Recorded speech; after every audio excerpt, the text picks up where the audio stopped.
Quoi? Qu'est-ce qu'il fait là? C'est un peu comme quand on faisait des lavis bicolores. Et je vais passer quelques sprays.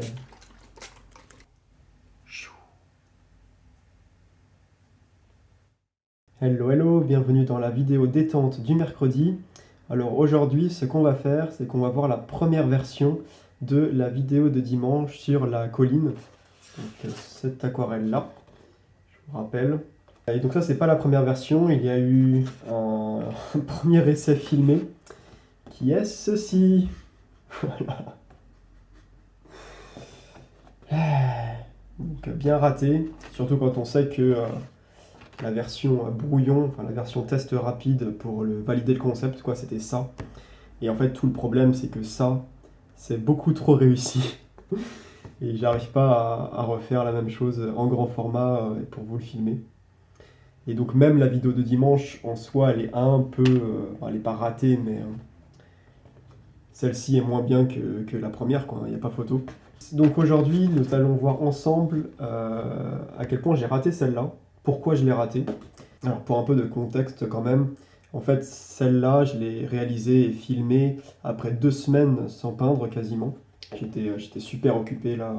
C'est très rare que ça m'arrive, mais là je pouvais vraiment pas peindre, j'avais pas la tête à ça.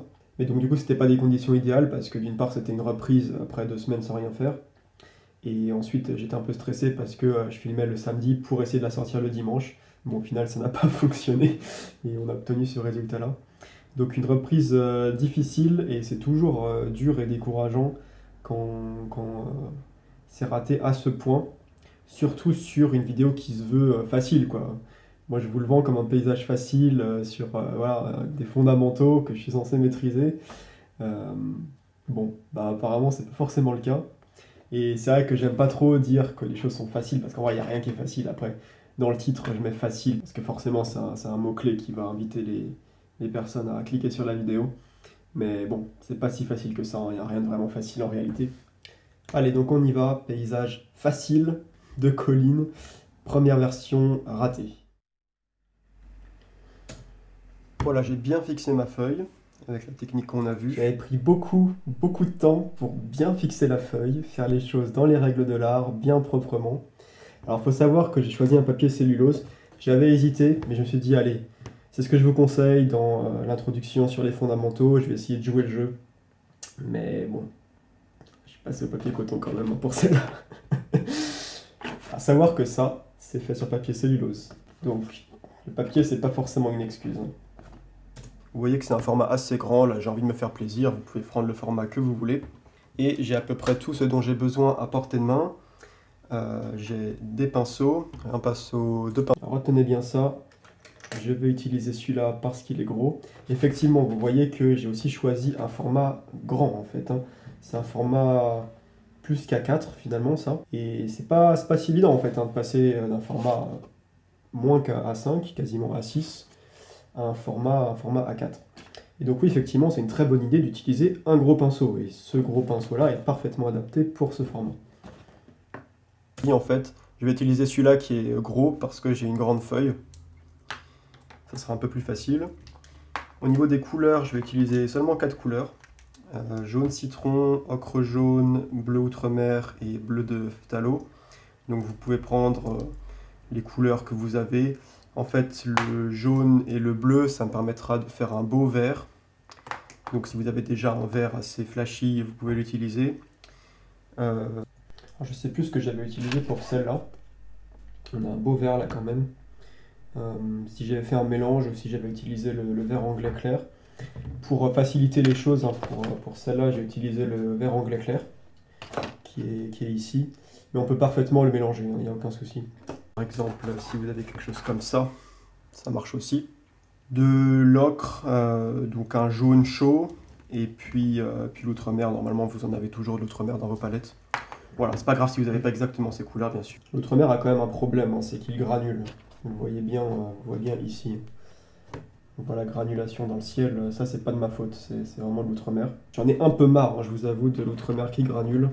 Il faudrait que j'essaie de trouver quelque chose qui s'approche, mais l'outremer c'est une couleur très spécifique, c'est un problème dur à résoudre. Pour celle-là, honnêtement, je sais plus ce que j'ai fait. Je pense que c'est beaucoup de bleu de phthalo et un peu d'outremer, parce que ça granule pas trop, très peu même. Et on a un bleu qui est plus proche du cyan en fait, et plus contrasté.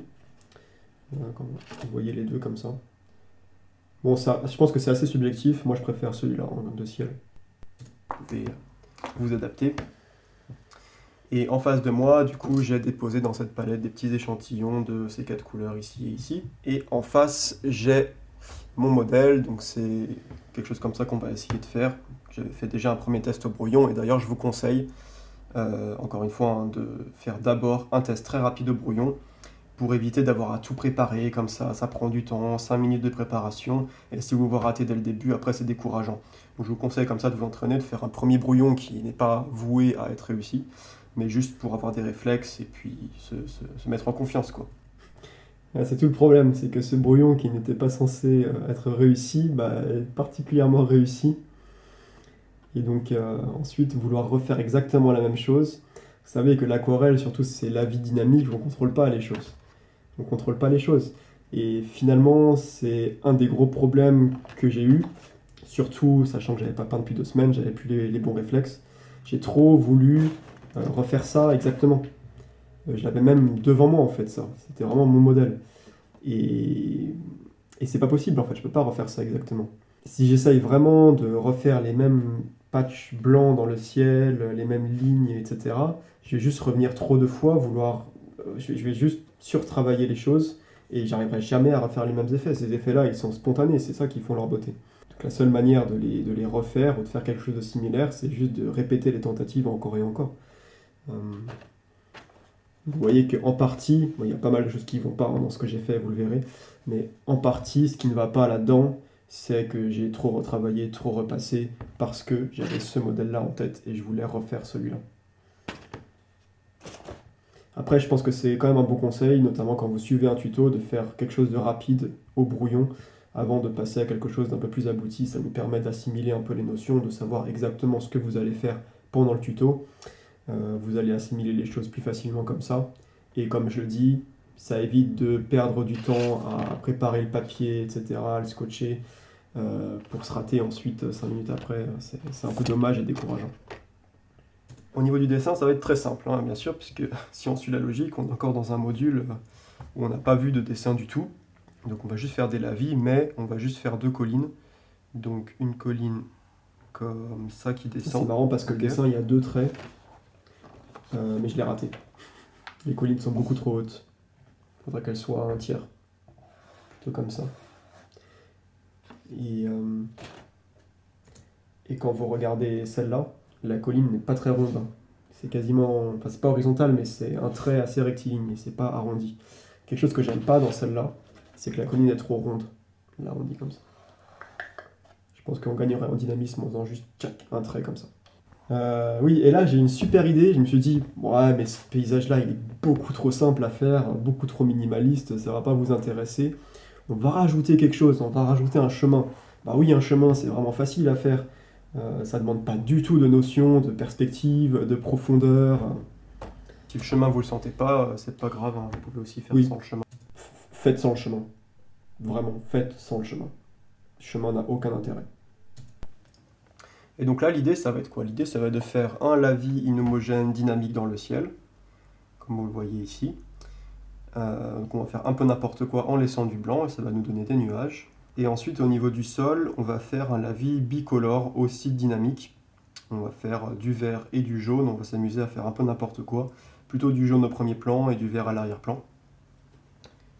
Couleur chaude au premier plan, et couleur froide à l'arrière-plan pour donner de la profondeur. Et le chemin, on va le laisser blanc lumineux. Donc ça va être assez rapide, hein. Vous allez voir que ça va être simple et efficace. C'est un peu l'esprit de ces petites démos. Simple et efficace, hein. Et je vais commencer par le ciel. Et donc le ciel, je veux faire un lavis inhomogène dynamique, un peu aléatoire. Et donc je vais commencer par humidifier tout le ciel. Notez bien aussi que l'horizon n'est pas à la moitié, hein. Elle est à peu près à un peu plus d'un tiers. Alors si, Thibaut, ton horizon est à la moitié. Ton horizon est à la moitié. Je mesure exactement 11 cm ici pour la colline et ouais, 10 cm,2 pour le ciel. J'appelle ça la moitié personnellement. Ouais. C'est important pour l'équilibre de la composition. En fait, le ciel prend la majorité du tableau. Donc l'intérêt de ne pas avoir mouillé toute la feuille au recto quand on l'a fixée. D'ailleurs, vous voyez aussi que la colline ici arrive à peu près à la même hauteur que celle ici, ce qui n'est pas bon parce que celle-là elle est censée être derrière. C'est des détails vraiment subtils, hein, mais quand vous voyez ici, elle arrive un peu en dessous. Je me suis probablement planté parce que le format est trop grand. Donc j'avais un peu de mal à prendre plus de recul. C'est que là on va pouvoir choisir quelle zone mouiller. Notamment je vais commencer par mouiller juste le ciel. Donc j'y vais. Là vous voyez que j'utilise ce pinceau pour mouiller le ciel. Je délimite au pinceau le bord des collines assez proprement, pourquoi pas. Là, pas trop de soucis. Ensuite, je vais attendre un peu. Je vais plutôt prendre le petit pinceau pour faire le ciel. Pourquoi? J'ai un grand format, je veux faire un lavis dynamique. Je ne veux pas de contrôle sur ce que je fais. C'était une excellente idée ce que j'ai dit au début, de prendre un gros pinceau comme ça. Pourquoi je prends un petit pinceau? Ce pinceau est idéal pour un format comme ça, peut-être un peu plus grand même, mais qu'est-ce qui m'a pris de prendre un pinceau comme ça pour un ciel de cette taille?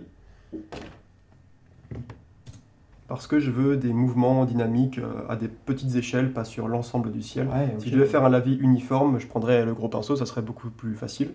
Mais pour faire voilà, des petits mouvements, tout ça, je pense que ça sera mieux avec le pinceau. Ça se tient plus ou moins quand même. Pendant que ça sèche un tout petit peu, que ça passe de l'état mouillé à l'état humide, je vous rappelle, hein, le pinceau à lavis, on le tient bien au bout pour avoir de la souplesse et faire des gestes assez naturels. Important. Je vous le répète tout le temps. Mais... Je vais aussi préparer, pendant que c'est en train... Il est trop petit, mais je tiens par le bout. De passer dans l'état humide, je vais préparer un peu le mélange pour le ciel. Donc je vais mélanger de l'outremer et du bleu de phtalot. Donc ça c'est de l'outremer. C'est un mélange classique pour le ciel, hein, outremer, bleu de phtalot. Un peu modulo le fait que l'outremer granule. Un peu trop violet l'outremer pour un ciel, donc je vais lui rajouter du bleu de phtalot. Voilà, c'est long. C'est long. Probablement parce que ça faisait 2 semaines que j'avais pas fait de mélange de couleurs et donc je galère. Parce que je sais hein, la tonalité du ciel que je veux. En tout cas, je crois savoir. Voilà, je fais un petit mélange généreux et je galère. J'hésite pas à utiliser des pigments sans avoir peur de les gâcher. Ouais, j'en utilise pas assez. Hein. Je dis ça, mais j'ai peur de les gâcher. En fait. Et je vais faire un petit test. Faire un petit test sur une chute de papier, donc voilà. Ouais, le test est pas mal, c'est pas trop mal. Mais là, le problème, c'est que je teste sur un papier qui est sec. Donc j'obtiens quelque chose d'assez riche, d'assez saturé. Sauf que j'ai beaucoup d'eau sur mon papier. Et donc le rendu sera forcément différent. Donc on veut être assez mobile, voilà. Je revérifie, ça commence à sécher un petit peu trop de l'autre côté là. Et oui, mais là vous vous rendez peut-être pas compte, mais j'ai passé vraiment beaucoup de temps à faire mon mélange de bleu. Et pendant ce temps, l'humidité sur le papier cellulose diminue. Le papier sèche de plus en plus. Et je me retrouve avec un ciel qui n'est plus tout à fait uniformément humide, un peu trop sec. Du coup, je reviens avec un spray. Mais du coup, j'ai plus une humidification uniforme. Allez, on y va. Donc je prends mon bleu. Il est saturé ce bleu, hein. Très saturé ce bleu. Et c'est marrant parce que ici, le bleu est assez saturé aussi. Ça se joue vraiment à des détails. Hein. Vous voyez, je fais vraiment n'importe quoi. Il ne faut pas réfléchir. Ne réfléchissez pas. Fermez les yeux. Faites des choses aléatoires. Ouais, trop saturé. Oui, très légèrement trop saturé. Mais... Essayez de mettre un peu plus de bleu plus foncé en haut. Et gardez quelque chose de plus clair en bas.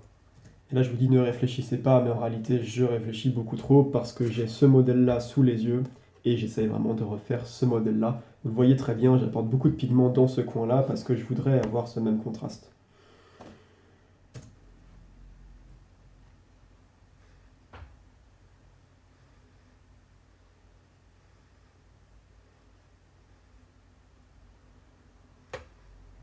J'ai forcé là sur les pigments en haut. C'est pas une bonne idée. Vous pouvez pas rapporter des pigments comme ça, il faut que votre mélange soit pigmenté dès le début. Et je laisse bien des zones blanches. Ah, c'est pas bon. Ok, là on est pas mal. Est-ce que ça bouge? Bah non, ça bouge pas parce que c'est sec. Enfin, c'est pas sec, mais c'est pas assez humide. Allez, je vais envoyer quelques coups de spray. Du coup, spray. Et vous savez, hein, je vous l'ai répété dans la vidéo sur les fondus, le spray, c'est avec modération. C'est pas la solution miracle en fait. Votre transition, elle doit fonctionner en majorité naturellement. S'il y en a quelques-unes qui ne fonctionnent pas, vous pouvez mettre des coups de spray, mais remettre des coups de spray comme ça sur la totalité du lavis, ça va tout délaver. Je vais perdre tous les contrastes. Et ça donne ça au final. Voilà. Vous n'avez plus de contraste. Le ciel est relativement terne. Comparé avec ça, le blanc là ressort beaucoup plus sur cet essai. Et on va faire diffuser tout ça tranquillement. Bon, ça diffuse bien quand même. Attention à ce que ça ne déborde pas sur les collines. Si ça commence à déborder sur les collines, vous prenez un mouchoir et vous vous épongez. Là, à portée de main, j'ai une pile de sopalin prête à être utilisée en cas de problème.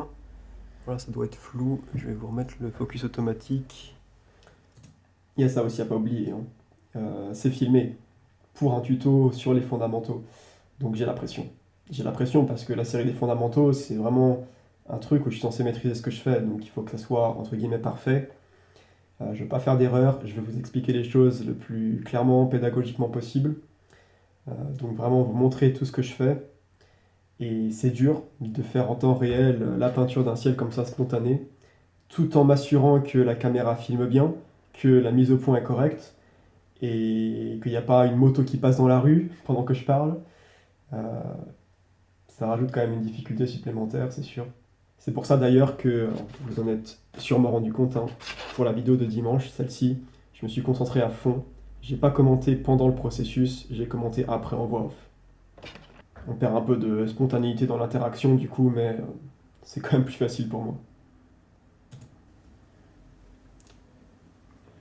Vous avez vu ce qui se passe là, j'espère que vous pouvez voir, mais il y a une rigole qui se crée. Et le fait que la colline est sèche fait vraiment barrière. Alors certes, mais le fait qu'il y ait une rigole, c'est pas bon, ça veut dire qu'il y a trop d'eau. À cause du spray. L'eau qui se dépose. Hein. Vous voyez aussi d'ailleurs que l'eau passe sous le scotch. Ça c'est parce que malgré tout le soin que j'ai mis à la préparation de mon papier, je l'ai mal scotché. Bon, c'est pas dramatique, mais c'est ce qui fait que j'ai pas de bordure blanche au final. Qui n'arrange pas le résultat. Dans les bordures blanches, ça fait toujours son petit effet. Voilà, c'est pas trop mal. Et là, il n'y a même pas vraiment besoin d'attendre que ça sèche. Ouais, c'est pas trop mal. C'est le mot. Rien d'extraordinaire. Hein. Vous voyez qu'on a perdu le blanc des nuages. On peut tout de suite récupérer le bleu et venir le mélanger avec du jaune. Donc là, je vais prendre du bleu de phthalo que je mélange avec du jaune. Là, si vous avez suivi, hein, j'utilise pas le pigment vert anglais clair direct. Hein, je mélange le bleu de phthalo et le jaune citron. Et encore une fois, je vais prendre beaucoup de temps pour faire ça. Et je vais me planter. Si vous voulez faire du vert anglais clair, il faut mettre vraiment une pointe de bleu de phthalo dans beaucoup de jaune citron. Là, je vais mettre trop de bleu de phthalo. Donc là, je prends du vert citron que je mélange avec du bleu de phthalo pour faire un beau vert bien lumineux. Beaucoup trop vert. Là, je pars d'un vert qui est quasiment un vert bouteille. Et ensuite, je vais rajouter petit à petit du jaune. Mais ça marche pas comme ça. Il faudrait partir du jaune et mettre un tout petit peu de bleu dans le jaune et rajouter ensuite un petit peu de bleu au fur et à mesure jusqu'à arriver à la bonne couleur. Mais partir du bleu pour ajouter du jaune, ça marche pas. Parce que le bleu a un pouvoir teintant beaucoup plus fort que le jaune. Et je vais reprendre mon échantillon pour tester à quoi ça ressemble. Ouais, pas mal. Non, c'est pas bon, la teinte est pas bonne. C'est pas assez lumineux. Mouiller le bas en ne touchant pas le bleu. Hein. Et autre chose, encore une fois là je vais aller trop vite, parce qu'après ces 2 semaines où j'ai passé vraiment mon temps à travailler, pas l'aquarelle, hein, la physique, j'avais plus de lucidité quoi. Et je sais pas, je voulais aller vite, j'avais pas la patience d'attendre. Et aussi le fait que ça c'était le samedi matin, et ensuite il faut que je monte la vidéo, donc samedi après-midi, pour la sortir le dimanche. Alors il n'y avait pas forcément de raison de se presser, hein, j'aurais pu très bien attendre. Mais bon, j'ai enchaîné, ce qui est clairement une erreur, et vous allez le voir ensuite. Alors là, il est un peu diffusé, mais c'est pas grave. Si ça queue à quelques endroits, c'est pas grave. Certes, mais ça sera pas que à quelques endroits. Ça commence à se diffuser, c'est pas grave. Aucun problème. Même je peux revenir avec un mouchoir pour la bloquer, cette diffusion. Ok, ça fonctionne, mais c'est du bricolage. Ok, finalement, j'ai changé d'avis. Je vais pas utiliser le pinceau à la vie comme ça parce que je veux.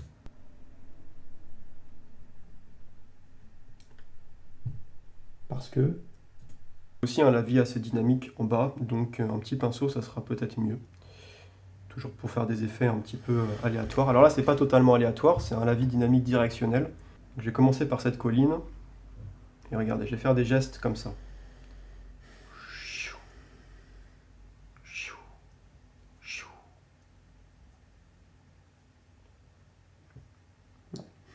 Je vais laisser le chemin. Le geste n'est pas bon.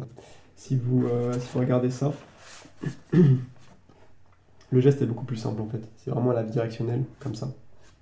Il n'y a pas de courbe en fait, c'est juste des bandes horizontales. Ce que je vous montre dans la vidéo de dimanche d'ailleurs. Non, là, le geste n'est pas bon. À peu près blanc. Je vais passer un petit coup là peut-être. Et la colline derrière. C'est naïf en fait. La colline elle n'est pas arrondie comme ça. La perspective n'est pas bonne si on fonctionne comme ça. Faire un peu plus pâle, donc je vais rajouter de l'eau sur mon pinceau. Vous voyez aussi que le vert est beaucoup moins saturé que ce vert là, beaucoup moins lumineux. D'ailleurs, vous voyez bien sur le résultat final qu'on a un vert très terne. Encore une fois, ça se joue à pas grand chose.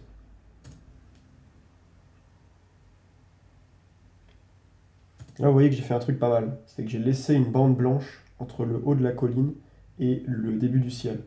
Parce que le ciel, encore une fois, n'est pas sec. Donc en laissant une bande blanche, une zone tampon en quelque sorte, j'évite que les pigments verts et bleus entrent en contact. Donc ça c'est plutôt bien joué. Là je vais mouiller le pinceau, le rincer, le mouiller, l'essorer. Voilà, là je l'ai bien essoré, donc il est humide. Je peux même l'essorer sur l'éponge. Et je vais passer sur la transition. De quoi? Qu'est-ce qu'il fait là? C'est un peu comme quand on faisait des lavis bicolores. Donc là, je vais passer sous le bleu qui est encore humide pour avoir une transition floue entre le bleu et le vert. Qu'est-ce qu'il fait là? Donc c'est ce qu'on avait vu sur les lavis bicolores. Ah non, mais non, vous pouvez pas faire ça. Donc la lavis bicolore, comme je vous montre dans la vidéo, vous devez faire d'un coup pour avoir une transition floue entre les deux. Et du coup, vous obtenez effectivement un résultat comme ça. Où vous avez du bleu, puis une transition assez large là, avec du vert. Mais c'est pas du tout ça qu'on veut. Du coup, on a un résultat complètement brouillon, on comprend pas ce qui se passe ici. C'était une très bonne idée de laisser une zone blanche entre le vert et le bleu pour pas que ça diffuse. Et là, je suis en train de mettre de l'eau pour que ça diffuse. C'est très bizarre. Je pense que j'étais fatigué. Vous voyez? Le vert commence à diffuser là, ici, ici. Et ensuite, dans le vert, je vais apporter de l'ocre. Allez, on passe à l'ocre. Toujours avec ce mouvement. Ici, par contre, c'est correct le mouvement. Plus ou moins. Non, en fait, non. Vraiment, je fais compliqué alors que c'est un paysage très simple. C'est quelques coups de pinceau ce paysage. Mais, la vidéo dure 15 minutes là. Ça devrait être beaucoup plus court.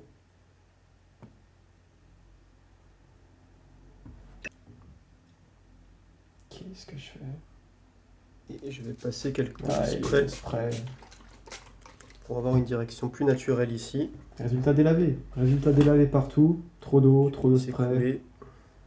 Pas de contrôle sur les diffusions. J'ai pas attendu que ça sèche. Et le papier cellulose qui n'aide pas. Voilà, c'est pas trop mal. Je vais remettre quelques coups là-bas derrière. Non mais si je remets des... Non mais si tu veux remettre des coups pour contraster, c'est une bonne idée. Mais il faut rajouter beaucoup de pigments parce que là c'est humide.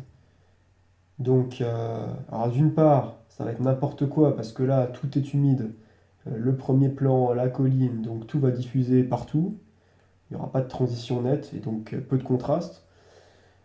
D'autre part, si je ramène pas assez de pigments dans une zone qui est déjà humide, bah ça va complètement disparaître quoi. Bah oui, je fais pas rien là. J'apporte de l'eau dans de l'eau en fait.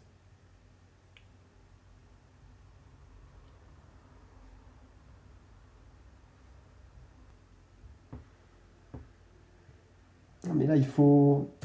Beaucoup trop timide, là. Il faut apporter du pigment pur, quoi, si je veux qu'il se passe quelque chose. Quelques coups ici aussi.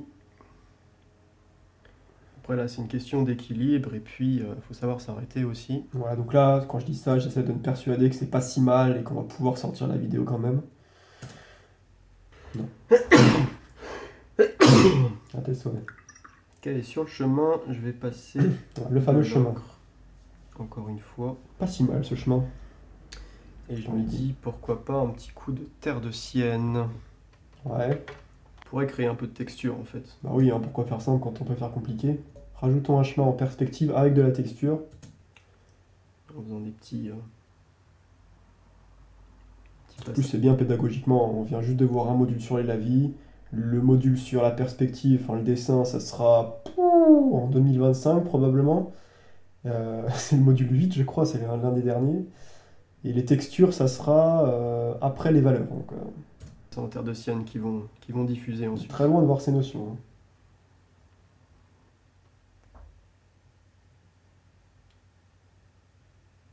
Ouais, voilà, ça va être terminé. Hein. De toute façon, là, j'essaie de rattraper la misère, mais ça va pas marcher. Vous voyez que le ciel, pardon, les collines, elles se diffusent dans le ciel de partout. Il n'y a rien qui est maîtrisé. Le papier cellulose, il commence à faire des bandes verticales. Là, je sais pas trop pourquoi. Ça arrive parfois. Le papier cellulose est assez inégal, surtout sur les grands formats. Là, on arrive tranquillement à un résultat assez sympa. Assez sympa, ouais. On pourrait encore hein, s'amuser à renforcer les contrastes, etc. Mais c'est pas vraiment le but pour l'instant. Par exemple, là, je vous montre juste, si je prends du brun un peu plus foncé, là, que je viens faire des touches hop, sur le chemin, ça peut redonner un peu de l'intérêt. Ouais, c'est vrai que l'intérêt, là, il en faut, parce que... Il faut pas en faire trop, quoi. Ouais, non, n'en fais pas trop, non. Un peu de texture. On a trop fait, beaucoup trop. On pourrait aussi s'amuser à faire des petites projections. Ah, les projections, c'est le dernier recours. Parfois ça marche, parfois c'est miraculeux et ça crée de l'intérêt. Ouais. Pareil, une projection, une notion qu'on n'a pas encore vue. Voilà, puis on va laisser sécher. Allez, laissons sécher. On va complètement laisser sécher. Voilà. Fin du cauchemar.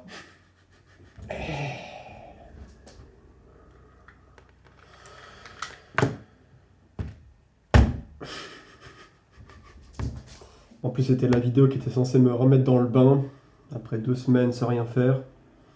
Et bah, c'était pas facile à encaisser l'échec. Voilà, ça fait partie du jeu, il faut l'accepter.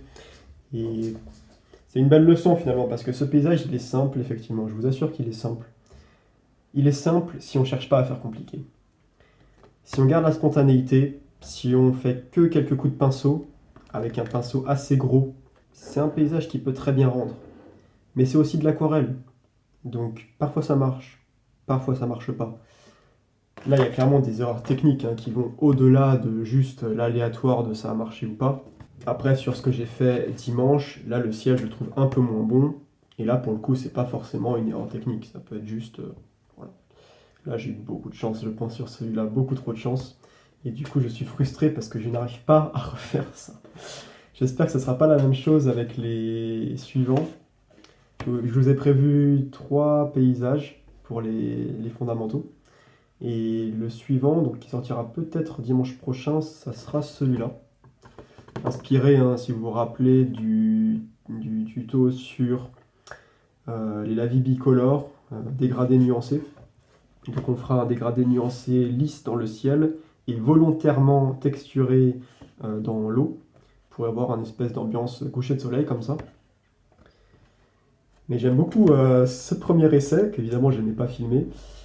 J'espère que j'arriverai à le refaire et qu'il ne va pas se passer la même chose que pour celui-là. C'est frustrant, je suis encore frustré. Hein. J'ai les deux sous les yeux là. Vraiment, dites-moi celui que vous préférez, mais à mon avis, il n'y a pas photo, celui-là est meilleur.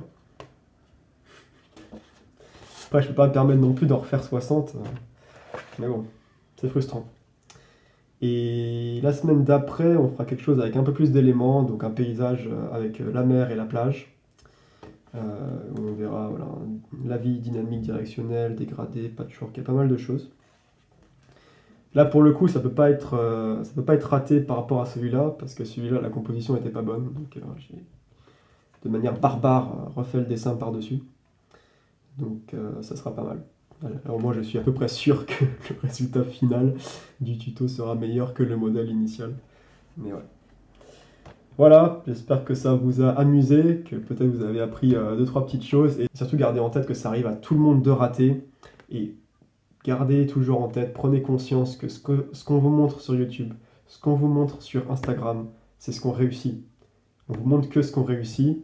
En général, on retouche aussi nos images, rien qu'en augmentant un peu le contraste, tout de suite, ça peut être bien meilleur qu'une photo qu'on prendrait rapidement.